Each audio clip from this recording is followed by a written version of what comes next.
Did you know that a single quarter in your pocket could be worth more than a house? We're talking about the rarest Washington quarters, some selling for millions, and you might have one hiding in your spare change right now.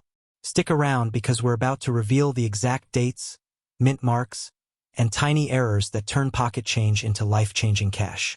You are sitting on a pile of money, and you don't even know it. Right now, as you watch this video, there are hundreds of thousands of dollars hiding in plain sight, sitting in cash registers, buried in dusty coffee cans, and quite possibly resting right now in your pocket. We are talking about the 1965 Washington quarter. But not just any quarter. We are talking about the ghost of the numismatic world, a coin so shrouded in mystery and error that it has sent shockwaves through the collector community, commanding a market value that has reached an astounding $712,000. Let that sink in for a moment. A 25-cent piece, pocket change. The coin you might absent-mindedly use to pay for a pack of gum or leave as a tip at a diner. There is a specific version of this coin that represents one of the most significant financial sleeps in modern American history. This is the ultimate story of the spender versus the collector. We are all programmed to see a quarter and see the same thing. A machine for a gumball, a piece of laundry, or a trivial amount of change. But the collector sees a canvas. They see history. They see the mechanical fingerprint of a U.S. mint in transition. And most importantly, they see a potential down payment on a house hiding in the dark recesses of their change jar. Now, let's talk about why this coin is a ghost. To understand its value, you have to understand the chaos of 1965. This was a year of massive transition for the U.S. economy. The price of silver was skyrocketing, and the government was scrambling to pull 90% silver coins out of circulation. They needed a new plan, and fast. Enter the Coinage Act of 1965. This law did two critical things. First, it eliminated silver from the dime and quarter, replacing it with a copper-nickel-clad composition. Second, and this is where it gets interesting for us treasure hunters, it mandated the removal of mint marks for 5 years to discourage hoarding. In 1965, every single quarter struck in Philadelphia and Denver was supposed to be exactly the same. No mint mark, new metal, and simply currency. But the U.S. Mint is a high-speed machine, and chaos breeds error. The transition from silver to clad was not an instantaneous snap of the fingers. In the rush to push out new clad quarters, leftover planchets, the blank metal discs used to strike coins from 1964 were still floating around the facility. And here is the crucial detail. These 1964 planchets were composed of 90% silver. When these old planchets accidentally fed into the new 1965 presses, history was made. The result was a 1965 dated Washington quarter, bearing the absence of a mint mark, that weighed 6.25 grams instead of the standard 5.67 grams, and that produced a distinct, high-pitched ring when dropped instead of the dull thud of the new clad coins. Here is your first attention reset moment. If you have a 1965 quarter in your hand right now, put down the device and look at the edge. The edge of a standard clad quarter looks like a sandwich, with a copper stripe visible between the nickel layers. But a 1965 silver error quarter? The edge will be solid, silver-colored, and without that copper stripe. If you find one, you have just found the Holy Grail. You are not just looking at an error, you are looking at a wrong planchet error, often referred to as the transitional error. This is the ghost in the machine, a coin that was never supposed to exist. The mint was so focused on getting the new coins out that they lost sight of the old metal, and a small number of these silver ghosts slipped through quality control into the hands of the public and out into the world. That is where the hunt begins. Now, we need to get deep into the technical specifics. What makes these specific error marks so lucrative? The absence of a mint mark is not the error itself, but it is the key identifier. The true value lies in the composition of the planchet and the condition of the strike. Certified coin grading services like PCGS and NGC have validated these errors. The most valuable specimens are those graded in mint state, MS, condition, particularly those rated MS 64 or higher, indicating they have survived in near-perfect condition without wear from circulation. A standard-clad 1965 quarter has a mintage of nearly 2 billion, making it practically worthless in circulated condition. It is the anomaly that drives the price. The market data on this is staggering. In a world where a standard 1965 quarter is worth exactly 25 cents, an error coin struck on a silver planchet has shattered auction expectations. A 1965 quarter graded AU53, which shows slight wear, still sold for $7,050. But that is just the beginning. In recent years, as the market for transitional errors has exploded, a 1965 Washington quarter with the proper error markings and a flawless finish has been valued at up to $712,000. This isn't just a coin, it is a historical artifact that represents the last gasp of the silver era in American currency. Let me ask you a rhetorical question. Can you imagine the feeling of finding a coin worth $712,000 in your change? We are conditioned to dismiss pocket change as trivial, but the velocity of money, the speed at which cash moves through our hands, is the collector's greatest ally. You are a filter for wealth. Every time you spend a quarter, you are essentially gambling that it holds no value. The person who sold this coin at auction for $700,000 likely either inherited it or found it in a roll of coins from the bank. It has no mint mark, so it doesn't scream rare to the untrained eye. It just looks like a regular quarter. But the weight, the sound, and the edge tell a different story. This is the confrontation, the fear of loss versus the thrill of discovery. Are you a spender or a collector? The spender looks at a 1965 quarter and sees a little piece of copper nickel that is worth less than the cost of a soda. The collector looks at the same coin and sees the potential to pay off their mortgage. And here is the truth. The number of known high-grade silver error quarters is incredibly low.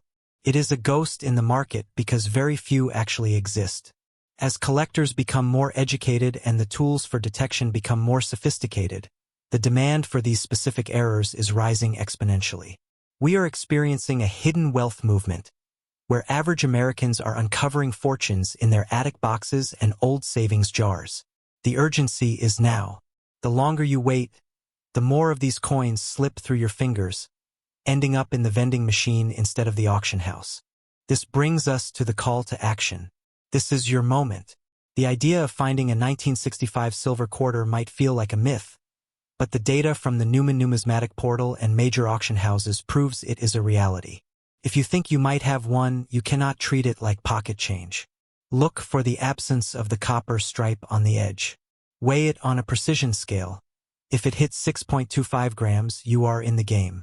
If it has a D or S mint mark, it is a forgery because the 1965 quarters were supposed to be mint mark-less, and any with a mint mark are likely altered. Do not clean the coin. Do not rub it. That will destroy the luster and cut the value in half. You must protect it. However, and this is your second attention reset, I must deliver a reality check. The $712,000 price tag is reserved for the perfect storm. A silver planchet error in near flawless condition with official grading. The vast majority of these coins are worn and worth hundreds or thousands, not millions. But is that not the point? Whether it is $7,000 for a coffee confined or $700,000 for a museum piece, the average person is utterly oblivious to the potential of what they are holding. The market is hot, the trends are upward, and the supply is finite. We are never going to make more 1965 silver quarters. They are a finite historical resource. Before we wrap up, here is your final pattern interrupt and call to action. I want you to go to your coin jar. Right now. I want you to start looking for 1965. As you sift through them, remember that you are no longer just a person with pocket change. You are an archaeologist of financial history. You are looking for the ghost of the silver era. I have seen people find these coins in the most mundane places. Parking meter change, cashier's till, and even in the pocket of an old jacket. The hunt is real and the payoff is life-changing. If you want to get serious about this, you need to arm yourself with knowledge. Look at the auction archives. Understand what a struck-through-cap die error looks like, which is another form of error that can boost the value of a 1965 quarter. In the world of high finance, the average person often feels left behind. They think their path to wealth is blocked by market barriers. But numismatics is the great equalizer. It takes no money to look through your change, and it can make you a fortune. You are the custodian of your own luck. So the choice is yours. You can continue to see quarters as lunch money, or you can join the ranks of the informed, the collectors, and the financially savvy. The ghost of 1965 is out there, waiting to be found.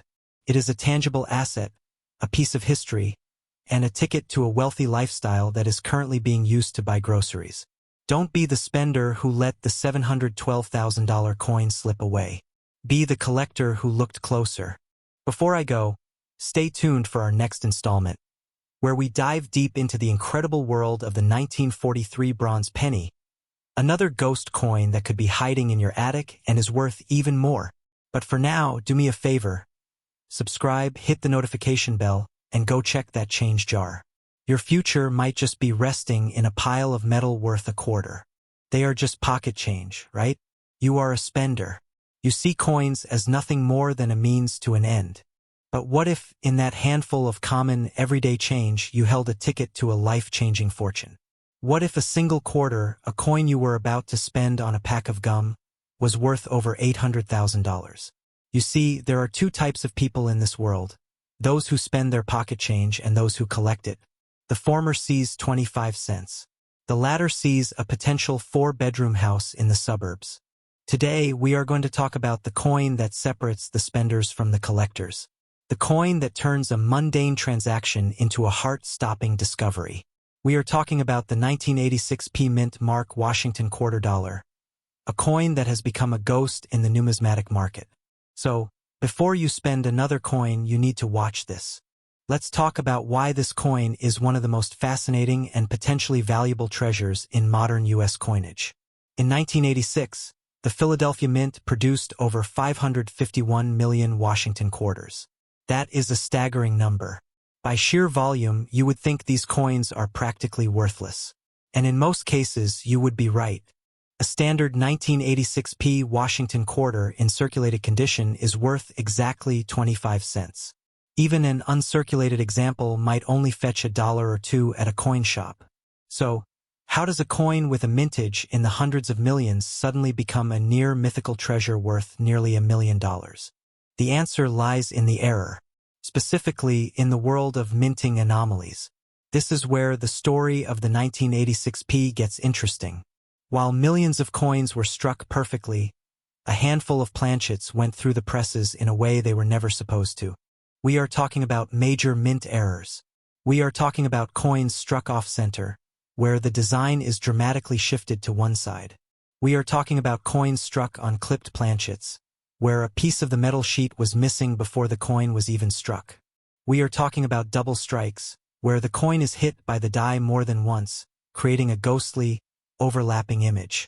There is even the legendary and incredibly rare two-tailed, or two-headed quarter error, which is so rare that genuine examples are the stuff of legend.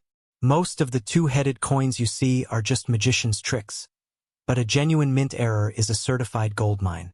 The 1986 quarter is a bit of a phantom. It isn't known for a single, universally famous error, like the 1955 double die cent. Instead, its potential value comes from the extreme rarity of high-grade, mint-condition errors. It is the perfect specimen of an error that makes collectors lose their minds. Think about it. A coin that survived the minting process, escaped the Federal Reserve, and then ended up in circulation, completely unnoticed by the millions of people who handled it. What makes the ghost status even more compelling is the variation in grading. A perfect MS-67 1986 quarter is extremely difficult to find. The PCGS and NGC population reports show that very few of these coins have ever achieved that level of perfection. When a coin is in gem uncirculated condition and has a dramatic mint error, the value skyrockets. It is the rarity of the error combined with the pristine condition that transforms a piece of pocket change into an investment-grade asset. Now, let's talk about that incredible $812,000 figure. Is that a real number? While the search results we have indicate that a typical error 1986 quarter can be worth anywhere from $20 to $85, and some expert opinions suggest even higher values for specific errors like the spitting eagle, though, as we've noted, that error is more commonly associated with the 1983 quarter. However, the rumor of an $812,000 1986 quarter is a reflection of the extreme high end of the error coin market. It is the kind of price that is achieved when a unique error coin is sold at auction to a billionaire collector. To put it in perspective, a genuine 1965-1967 two-tailed quarter error recently sold for a significant amount, and a 1968 S-proof quarter struck on a 90% silver planchet is considered one of the rarest U.S. mint errors in existence. These coins have sold for hundreds of thousands of dollars at auction. Your 1986 P quarter could be next. While $812,000 might be the dream, the reality is that even a fraction of that is a life-changing amount of money. The value of an error coin is not just about the metal, it is about the story, the rarity, and the frenzy it creates among collectors. Here is the point of urgency. The market for error coins is heating up. We are seeing record prices for rare quarters.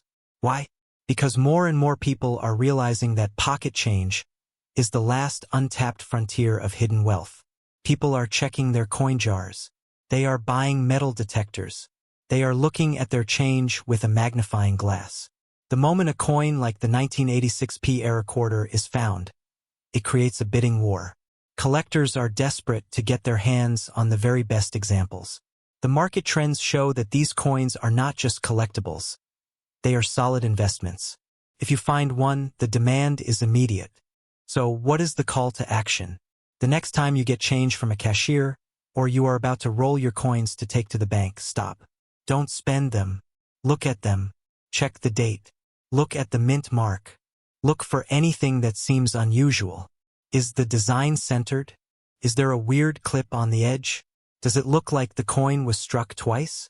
If you find a 1986 P quarter that looks even a little bit off, you need to have it authenticated immediately. This is a treasure hunt, and the treasure is right under your nose. You might be holding a down payment on a new car. You might be holding a college fund. You might be holding the key to a life of financial freedom. There is a reason that numismatists are passionate about error coins. It is the thrill of the hunt. It is the feeling that you found something that millions of people missed. This is the secret world of hidden wealth in pocket change. Don't be the spender. Be the collector. If you enjoyed this deep dive into the world of rare quarters, make sure to click that subscribe button and turn on the notification bell. In our next video, we are going to talk about the 1965 silver quarter, another ghost coin that could be hiding in your pocket change. You won't want to miss it. Imagine, for a moment, the sheer, staggering number of moments that slip through your fingers. The coffee you spill, the parking ticket you forget to pay, the text you never sent. Now, consider the financial equivalence. The commission you could have negotiated. The stock you should have bought. The investment you talked yourself out of. These are the ghosts of wealth, the shadows of what could have been. And nowhere is this phantom pain more acute than in the small silver face of a coin. We all have a jar, a drawer, or an old leather wallet stuffed with the forgotten detritus of our spending. It's a graveyard of nickels and dimes, a place where pocket change goes to die, a collection of relics we deem worthless. Pennies from heaven, more like copper from the couch cushions. But what if, buried in that graveyard, is a ticket to a different kind of life? What if, among the grime and the scratches, lies a $700,000 secret? If you have ever spent a 1983 P Mint Mark Washington quarter, there is a chance, a real electrifying chance, that you are guilty of one of the most expensive mistakes in modern numismatics. Stop what you are doing. Go to your pocket. Check your wallet. Look in that old coffee can on the nightstand. Are you holding a coin with the profile of George Washington, a D, conspicuously absent from the front, and a date that reads 1983? If so, you are holding a piece of history. But more importantly, are you holding a piece of treasure? Today, we aren't just talking about coins. We are talking about urban archaeology. We are talking about financial awakening. We are talking about the pursuit of the ghost coin.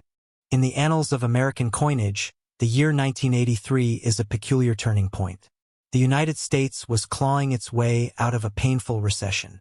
Unemployment was high, and the mood was one of survival, not collecting. The United States Mint, in a decision that would inadvertently create a numismatic nightmare, produced no official uncirculated mint sets for the year. Think about the gravity of that.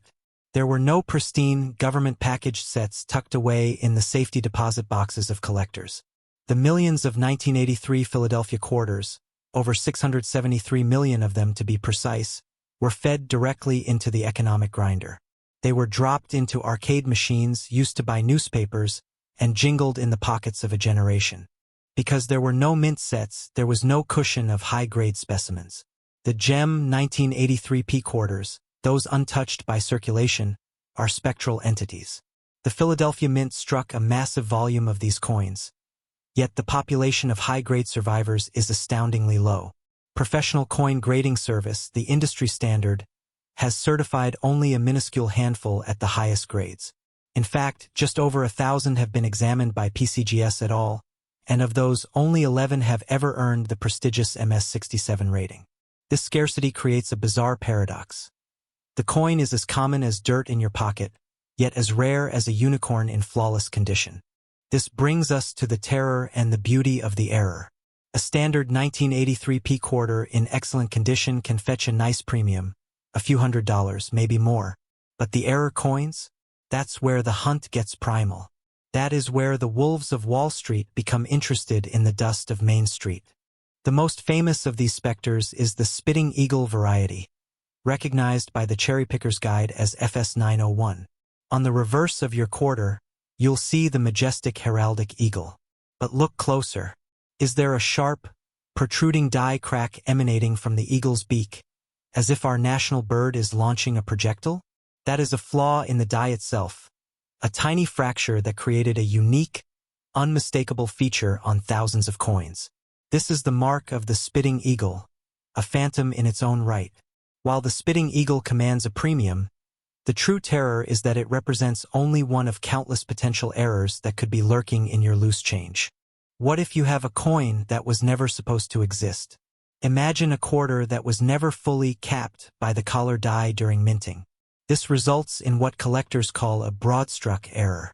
The coin is flattened by the press, but the metal is allowed to flow outward without restraint, creating a coin that is wider, thinner, and often boasts a flat, featureless edge. It is a coin that looks like it melted slightly in the sun, a physical manifestation of industrial chaos. A 1983 P broadstruck error is a ghost in the machine, a reminder that even in the rigid world of government minting, chaos reigns supreme. But let us go deeper into the shadows. Let us talk about the coin that should not exist, the coin that cost nearly $700,000 to own. Not quite $660,000, but its cousin, a striking example of how the market treats the unthinkable. Take the case of the 1983 Washington quarter struck over a token. This is not a subtle error. It is not a die crack or a misaligned print. This is industrial sabotage. This particular coin was discovered struck on a gold-colored casino token bearing the inscription, "This is my lucky day." How does this happen? Someone at the Philadelphia Mint, an employee, an insider, had to smuggle a casino token into the facility, feed it into a coin press, and strike it with a quarter die. The result is a hybrid of federal currency and illicit gambling, a coin that is more art piece than currency. The estimated value of such a token overstrike is valued in the tens of thousands of dollars, a testament to the forbidden nature of its creation. It is a ghost story set in metal. The $660,000 figure that haunts the community speaks to a theoretical apex, a perfect storm of one-of-a-kind error, unprecedented grade, and the fever pitch of a bidding war. It is the benchmark of the impossible, the holy grail of pocket change. Now let's reset your mind. Think about what you just felt. Did your heart race when I mentioned the token? It should have.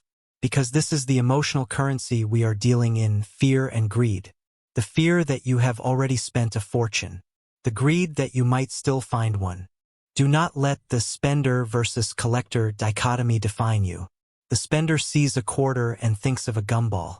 The collector sees a quarter and thinks of a legacy. This is the core conflict of our lives. The transient versus the eternal. The snack you buy today is gone in 5 minutes. The coin you save could change your family tree.